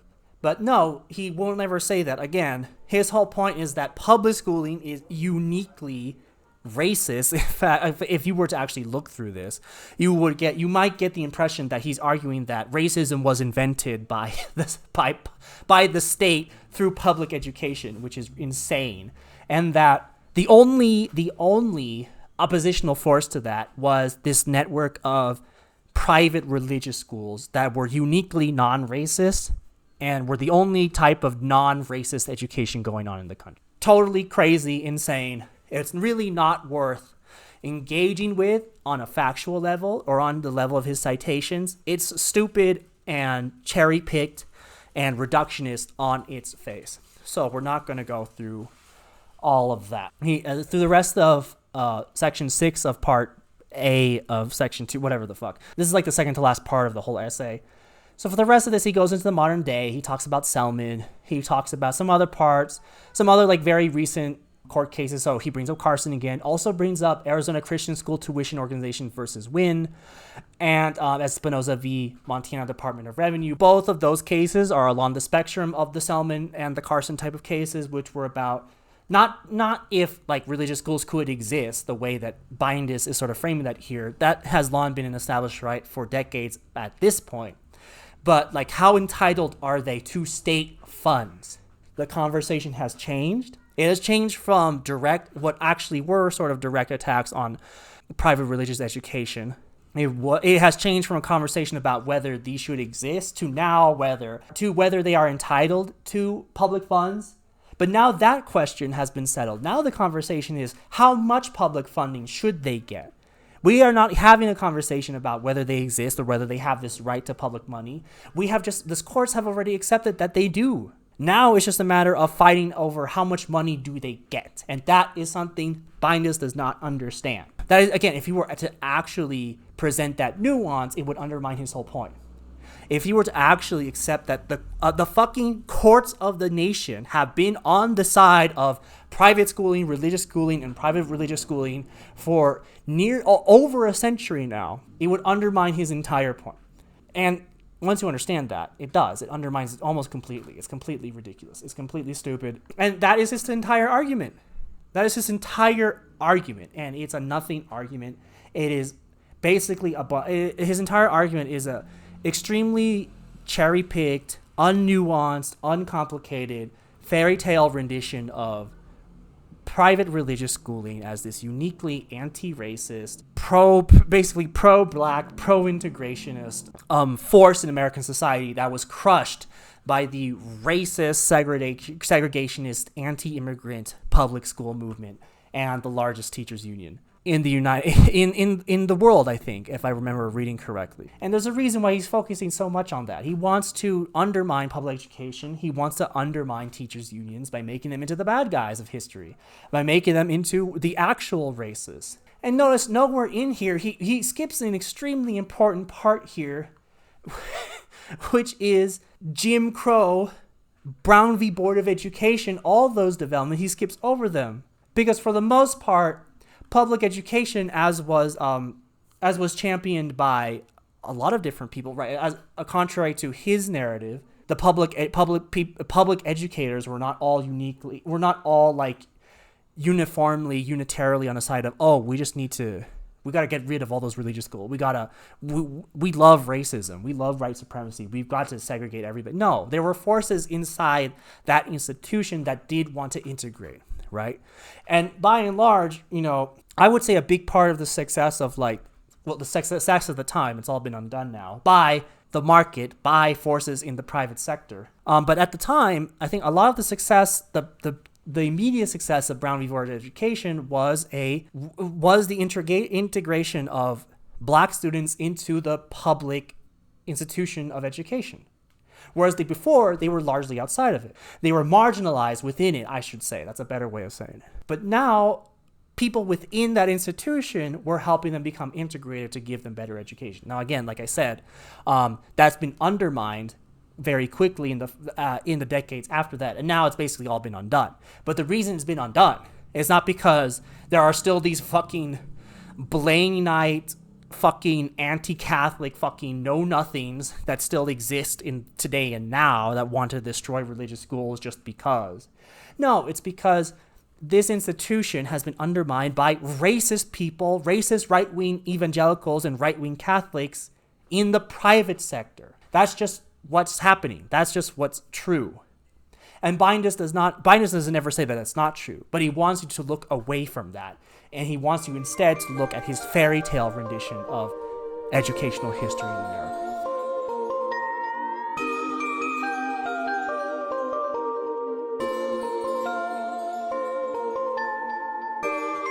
Let's move on to that into what is finally his conclusion, right? Finally, he's reaching his conclusion and he's coming to a point. As in, what is it that should actually be happening? So far he's been bitching based on this insane, delusional fairy tale version of history. He's been bitching about public schooling. He's been bitching about the public school establishment. But now he's actually here going to suggest, okay, what is it that we're actually supposed to do about this? And so this is part B of section 2, titled A More Productive Approach, right? We're finally getting into praxis. So, quote, if the public school establishment were truly concerned with providing greater educational opportunity to minority students, it would look inward at the public school system itself. In addition to its century-and-a-half-long campaign against religious and other private schools, it is actively engaging and continue to engage in practices that deny equal opportunity in the public schools themselves. By ending these practices, as well as its long campaign against religious schools, the public school establishment could help usher in a robust mix of public and private schools that would help ensure every child can access an education that will meet her needs. So, okay. And again, we're taking a lot of what he says as true, which is that in public schools, there is a lot of racism, bigotry, division. A lot of opportunities are denied to black people, non-white people in general, immigrants, people who speak English as a second language, disabled people, all that stuff. That all happens. That all happens because the public schooling is an extension of the state. The state itself is an extension of the white supremacist foundations, the ableist foundations, all that, the bigoted foundations of America itself, right? And so when you understand it that way, I mean, for me, as a guy who is far to the left, I would say the solution is basically, the simultaneous destruction of the state, of the destruction of America, and the establishment of something better, the anarchist communist utopia where all this stuff has been fixed, right? All that kind of shit. And so the solution would be that there would just not be an American state anymore, and that is replaced by the free association of peoples. So that's not what he's going to say, right? Because he's a fucking conservative trying to play to racist right-wing evangelicals and Catholics.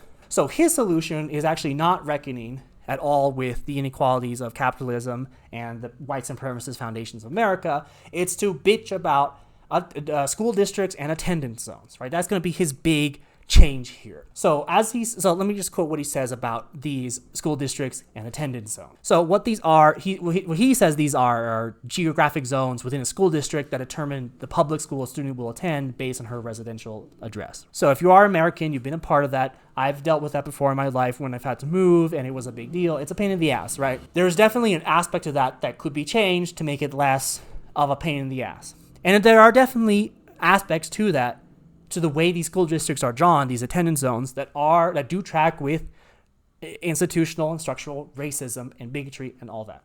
All that is true. But again, that's not the framework that he's going to look at that through. He's going to look at it through a different type of framework. Let's take a look. So after that, he says, quote, "The practice of assigning children to schools based not on their needs but on their home address, read wealth, relegates poor and often minority students to public schools that are far more likely to be underperforming or failing. Unable to afford a substantially higher home prices in areas where the assigned public school is high performing, these students are effectively priced out of a free, high-quality public education. And the problem perpetuates itself because the concentration of low-income students in high-poverty public schools is one of the big predictors of racial disparity in educational achievement." Again, all true. That's all true. So yeah, we're talking about a wealth disparity that also tracks with racial disparities and all that shit, right? So what's the solution? The solution, I would think, is a radical to start, right, is a radical restructuring of the way public schools are funded. Right now, they're funded based on property taxes. We could not do that. We could have a way more equitable way of funding schools based on their needs, like he says he wants, where every public school would actually have the funds to serve their students. And of course, in places where those public schools are in wealthier places, because obviously in a redistribution model like that, they would be the ones not getting as much as other types of schools in poor places where they need more money. That gap would be filled up by the wealth of the people who live there, who can afford their own materials, their tutors and shit like that, which are, by the way, are all things they already buy, right? So they wouldn't even notice the disparity that was being caused by a radical redistribution of wealth across the public school education based on which schools needed the most and which areas needed the most, right? Again, let me just say this. That is not at all what his solution is going to be. Redistribution will never once in his life, probably, certainly not in this article, redistribution will never once exit the lips of this man. And so here is so you can see here already, right, before he was able to get away with telling ridiculous fairy tales about history because his authorial stance there is that you don't know shit about history, and thus he could tell you whatever the fuck he wants and get you to accept that as like true.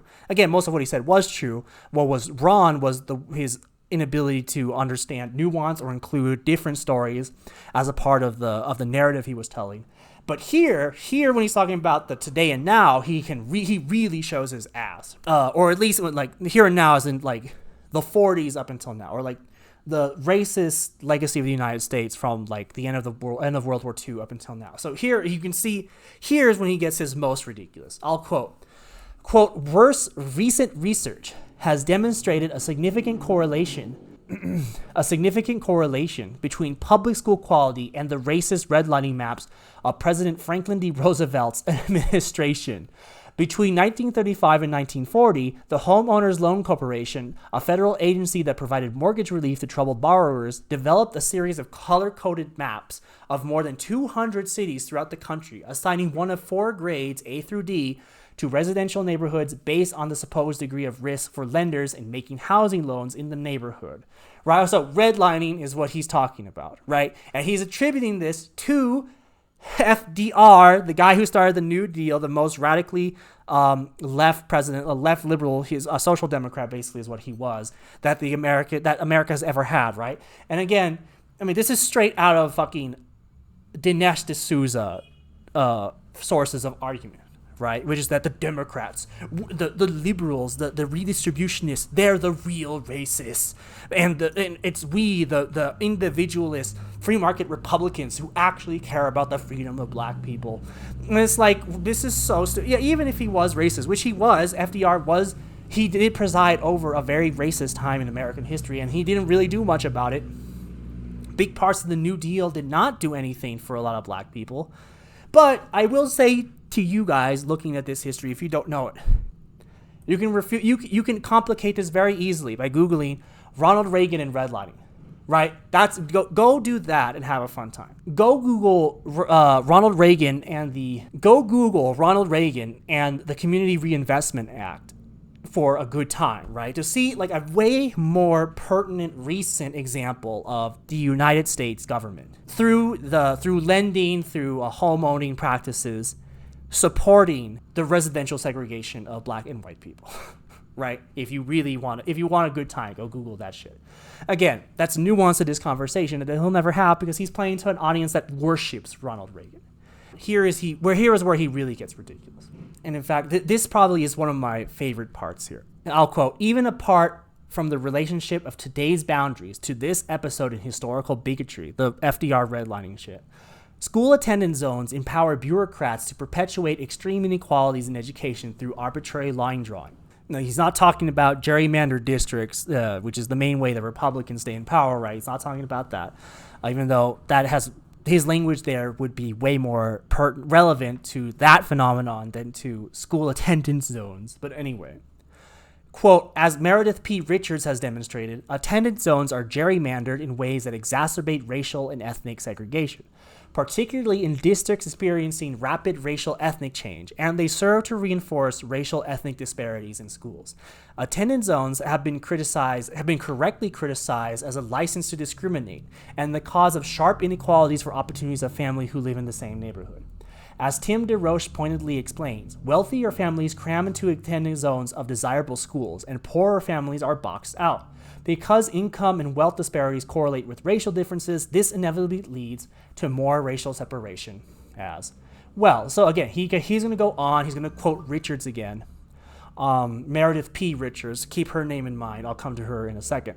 He's going to quote Richards again. He's going to talk about how this system of forced attendance based on residential zones and the way that these school districts are brought up are conjured, or they track with racism, they track with wealth disparity, right? All that is true. But what is his solution to that? I'll just skip a bunch of stuff and I'll go straight to his point. Quote, "A robust educational marketplace with public and private options will best ensure that every child can access an education that will meet her specific needs." That's what he says is the solution to the problem that one of his sources, Meredith P. Richards, is bringing up. That he's taking as true, right? He's taking Meredith P. Richards' research on this as on the face true. And that is his solution for that. To quote the sentences before that sentence, "Moreover, even though housing vouchers might inject some competition among the public schools, they still pose no competitive threat to the public school system itself. Only private educational choice programs can do that. Finally, the fact remains that even the best public school is not the best school for every child. Children are unique. They have unique educational needs." And that's right before the sentence where he says that public and private options, a marketplace is what's going to solve all these problems. It's going to solve racism. The marketplace is going to solve racism. They're going to treat children as individuals. They're going to give every child their needs, right? That's what's going to happen. The public school system needs competition. So before we delve into how ridiculous that is, I do want to talk about the relationship between what he's saying there about how only a private educational choice, how government support for private education is the only solution to the racism that is structural to the public school system.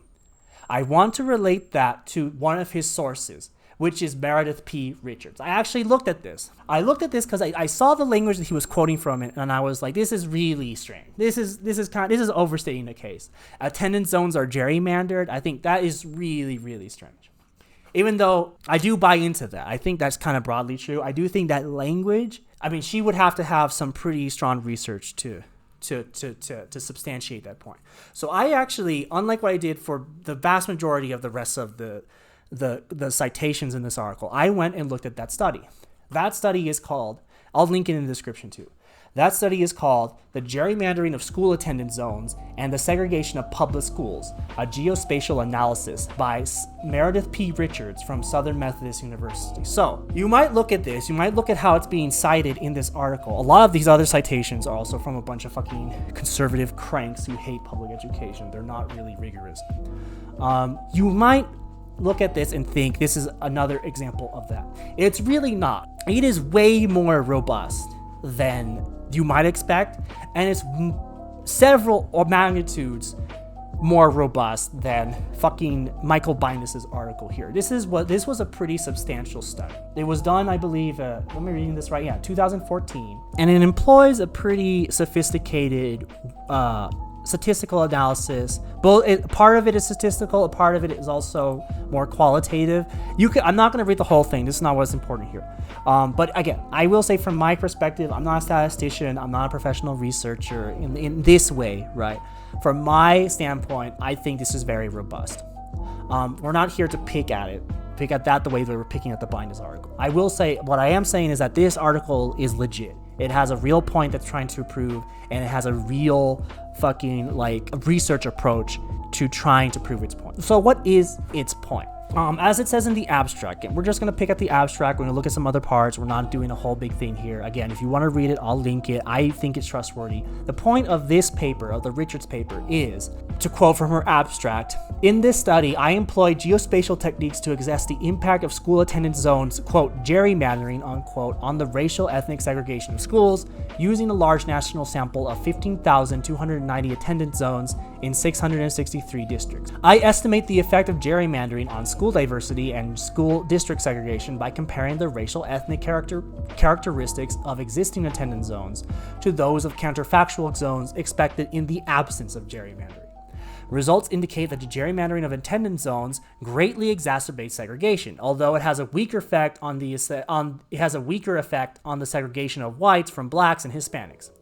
Gerrymandering is particularly segregative in districts experiencing rapid racial and ethnic change." Here's an interesting point here at the end of this abstract. Quote, "However, gerrymandering is associated with reductions in segregation in a substantial minority of districts, notably those under desegregation orders." Let's investigate that further. She has a quote here that I think is worth reading out loud. But look at what she says. She finds that in a minority of districts, but a substantial minority of districts, the state actively, quote unquote, gerrymandering these lines, these attendance lines, can actually desegregate certain school districts, especially the ones that are under direct order from the United States government to desegregate.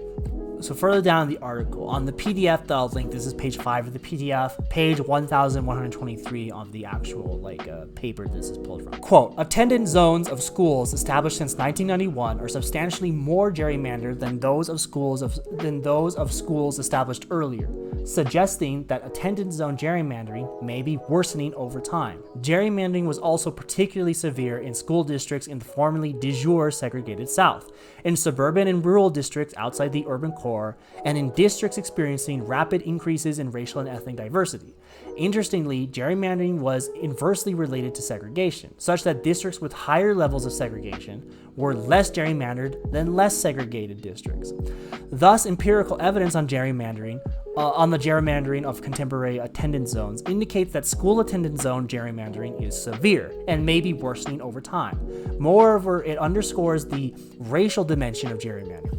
However, such correlational evidence cannot substantiate any causal claims linking gerrymandering to the racial ethnic segregation of schools.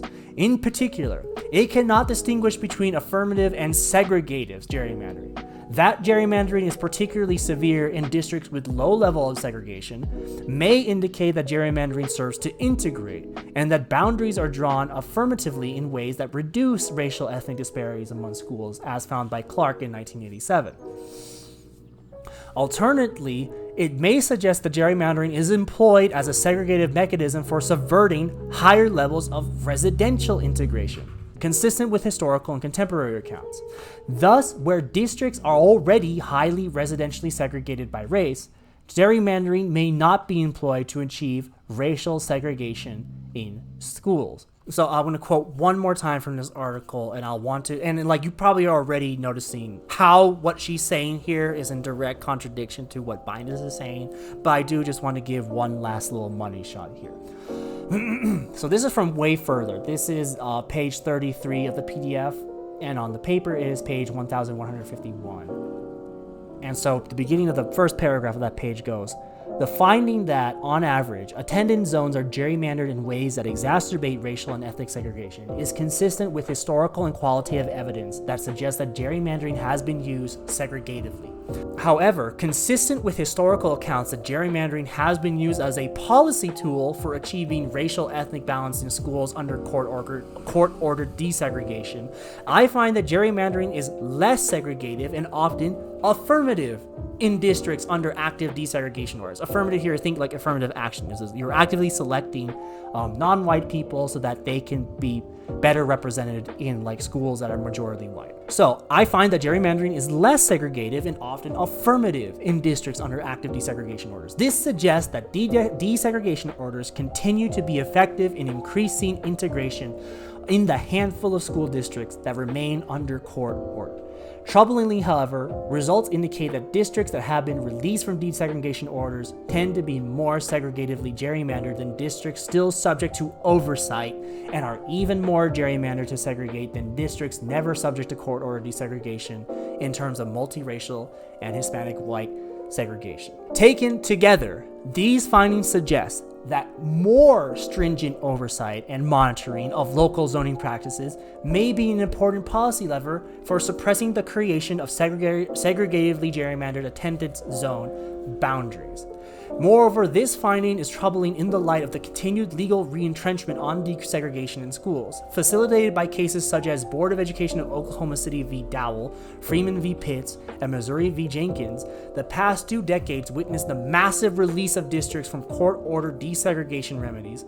Thus, it is possible that we may witness an exacerbation of the desegregative effect of gerrymandering as more schools districts are granted unitary status and start to redraw their attendance zone boundaries. So there you go. You have, first of all, a way more nuanced conversation of school district zoning and redlining and desegregation and segregation than what Bindas is presenting here. Bindas is presenting that, oh, the schools, they're so racist, they are redistricting everything to keep out the black people. And Richards, in her paper that Bindas is quoting to support his point and his solution, is saying, no, that is not quite the history that's happening here. School districts do gerrymander to segregate, but in a lot of places, especially when the government is forcing them to, school districts can be gerrymandered to be desegregative. That can be a real policy plan for the government to come in and force these school districts, these residential zones, to be more desegregated by state force, right? Not to just unleash the market onto the public school system, but for the public school system to become even more subject to scrutiny by the government, even more subject to oversight, particularly in the way their attendance zones are drawn up. So that, from a paper that, again, Bindas is quoting to support his argument and his conclusion, a solution to the problem is being solved in a radically different way than what Bindas is proposing. That is the big point. Secondly, look at what she said in the last quote that I quoted there. Look at all those Supreme Court cases that had to do with taking down these desegregation orders all over America, right? This was part of how the courts have systematically defamed the Civil Rights Act in all sorts of ways, in tandem with challenges to the Voting Rights Act. These are the same courts that Bindas is praising for upholding the right to private religious education. The same ones that are saying, well, actually, it's the state's rights to be able to segregate black and white people. It's just their right. They should be able to do it. You can't infringe on that. They're also saying it is the right of every American family to choose a private religious school over a public school. And in fact, not only is it their right, it is also the right of every private religious school to be entitled to state funds. So at the same time that the Supreme Court is saying that private religious schooling is a fundamental right and they have an entitlement to public funds, it is also saying that it is perfectly okay for states, for residential areas, for these local governments, for business people to segregate if they want to. So again, if you just put that side to side with what Bindas is saying here, that really gives away the game of what's happening. Completely contrary to his idea that unleashing the marketplace onto public school will better serve the needs of like black people, poor black people, poor people of color in general. It could actually do the opposite. By completely kneecapping the public school system, you'll see more gerrymandering to segregate schooling. And in the private marketplace, you'll see a segregation happening unlike anything that's happened since the Civil Rights Act, right? That is what's going to happen. That is what happens now. Look at who goes to these private religious schools. Look who celebrates these Supreme Court decisions. Look who celebrates Selman. Look who celebrates Carson. This is what's happening right now. The solution is not the private sector. The courts have interpreted private sector rights with the right to segregate. Basically, they have interpreted those rights hand in hand. The actual solution to this is more scrutiny by the democratically elected government on these school districts to force them to be more integrated. That is the only solution if like you're not a fucking communist or something. And that is what Bindas will never, ever, ever take seriously. Again, because who is his audience? His audience are these white, racist, they're largely rich.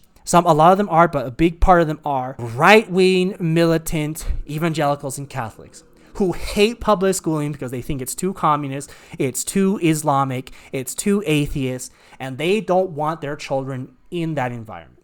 And they want the right to segregate themselves from that. And of course, that is also going to map with like wanting to segregate from poor people, from black people, from non-Christians, from all that shit. But you will never know that if you're just looking at Bindas' paper on this history. This, like I said 100 times, like I've said 100 times, is a fucking fairy tale that he is telling in order to delude his already deluded audience of right-wing religious nut jobs to think that Carson is actually going to solve racism. And that is basically his conclusion here. His conclusion is like not worth reading. I just want to go to the last paragraph. Quote, the decision in Carson presents an opportunity to pursue a new approach to education, a pluralistic approach that embraces all types of schools, public and private, religious and non-religious, that employs every child to access the school that will best serve her rather than the school to which the government assigns her. The biggest obstacle to such an approach is the public school establishment, and it is time for the establishment to get out of the way. Isn't that a wonderful right-wing libertarian utopia? As if, like, the vagaries of the marketplace don't also assign people to different sections based on how much money they have. He's just assuming that everyone would just have the money they need to be able to go to the school that they need. And that's just not going to happen. That's not how a market works. That has never been how public schooling has worked even once. Certainly not since the Civil War. Again, maybe before then when you actually had like community education filtered through religious backing. But since the Civil War, that has changed. Since World War II, that has changed. Since Brown v. Board of Education, that has changed. But fucking Bindas doesn't believe in change, according to this article. He believes that there has been this straight through line of anti-religious public education against the also wonderful, so perfect private religious schooling that has always been anti-racist. And he believes that conflict has been the same, more or less, since before the Civil War. And it is ridiculous. This is a ridiculous article. If you are in any way sort of swayed by this, and I'm sorry, you're a conservative. And you're an idiot. Because this is not an argument. This is a retelling of anecdotes. This is a very slippery use of just putting words together in order to imply certain things. This is a very ridiculous like conflation of being anti-Catholic with being like anti-black, with being anti-immigrant, and it's also a ridiculous implication that like the public school system is inherently by itself uniquely racist. That is, and in some parts, it really does seem like Bindas believes that racism was invented by public schooling. And I'm sorry, that is stupid on the face of it, as is frankly, any kind of argument that says that a private marketplace of education is the solution to anything, to any of the problems facing education in America today. Whew, man, that's I got a little heated there, got a little winded. Well, honestly, this type of argument, with this type of viewpoint, like this type of article drives me crazy. It's really just a fancy fairy tale story, like I said 100 times during this recording. And for that type of rhetorical device to be used in the service of such a stupid point, it drives me really crazy. But we got through it. Hopefully, learned a little bit about history, about how to look at articles. Tell me if you guys like this kind of shit. I like reading articles. I enjoy talking about them. I enjoy picking them apart. We'll do some good ones, so it's not just me hating on stupid shit. But honestly, I am super surprised that shit like this got into the Yale Law Journal. But yeah, that's it for today. So the Bishop Sycamore stuff, part 1, will be coming out soon. Nearly done with the draft for the first part. It's a pretty big thing. Like all this shit is. It's all going to be pretty big. And there'll be some more. There'll be like a teaser or two for that while I get it edited up. And yeah, so that'll be put on my SoundCloud. That'll obviously be put on YouTube. We are rebranding pretty soon in preparation for the release of that first part of the Bishop Sycamore thing. So be on the lookout for a new name. Be on the lookout for this thing being available at more podcast networks. And yeah, tell me if you guys like this kind of stuff. It's nice to do this kind of readings, these kind of rhetorical dissections, and learn a little bit about history, look at different kinds of texts. I would like to be able to do this with I have an idea for another article I want to do in this way. It's actually kind of good. Like, it's actually like interesting. We're not just going to be like hate reading shit all the time. I don't think that would be a good use of this space. So more to come. Tell me if you guys like this kind of stuff. And yeah, I think that's it. Oh, another part of that same like essay collection from the Yale Law Journal was a different essay that was actually intelligently written. It was by an actual like scholar, a person who actually studies this stuff, not just some random lawyer. That actually it poses an argument where the central thesis is that the Carson decision is actually going to exacerbate racial segregation in the American education system. Something I think we all know instinctually is going to happen, but there's an interesting argument to be made there. I'll link to that below, just like I will link to all the articles we talked about today. And yeah, I think that's it. I'll have my Twitter linked in the description on both the SoundCloud and the YouTube. That's at Axel Maiz. That's at AXEL MAIZ. And I think that's it. I don't think I have any other news to talk about right now. I'll see you all later. Bye-bye.